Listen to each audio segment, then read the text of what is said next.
The sky went dark. We were floating above a landscape of ominous towers and disquieting castles. It was not a friendly place. Bats flew across the sky in huge flocks, crowding out the waning moon. "I don't like this place," I told the professor. "I don't see why not," he said. "It looks as if it would be very nice when the sun comes up."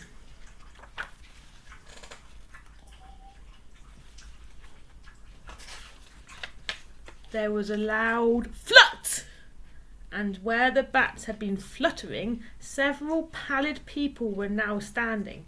The man in front had very bald head. They all had sharp teeth.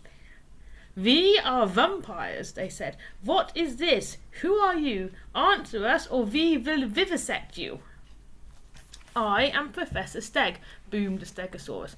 "This is my assistant. We are on an important mission. I am trying to get back to the present. My assistant is trying to get home to the future for breakfast." At the word breakfast, all the vampires looked very excited. "We have not had our breakfast," they told us. "We normally have wiggly worms with orange juice on them. Orange juice makes worms even wigglier, like wandering spaghetti. But if we cannot eat worms, we will eat assistant or even roast professor." There they are, the vampires. One of the vampires took out a fork and looked me up and down in a hungry sort of way. The baldest, most bulging-eyed, rattiest of the vampires said, "What is this box?" "It is my finest invention," began Professor Steg proudly, but I interrupted.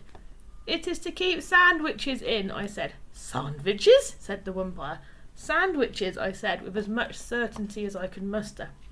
"We thought it was a time machine," said the head vampire, with a sly, sharp smile, "and we could use it to invade the world."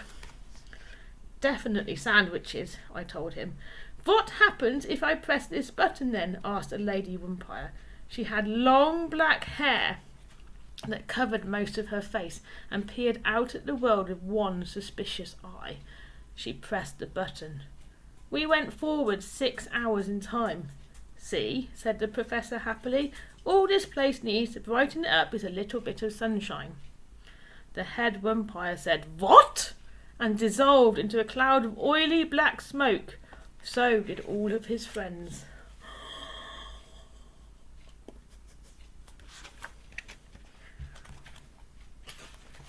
"Yes," I said, "it is a nice place here after all, in the daylight." The professor tinkered with the jewels and the string and the buttons. Then he said, "I think I've got it properly fine-tuned now. This next press should bring you back to your own time, place and breakfast."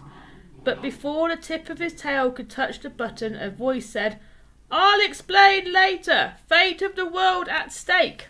A hand grabbed, and the milk, which I had carried safely for so long, was gone.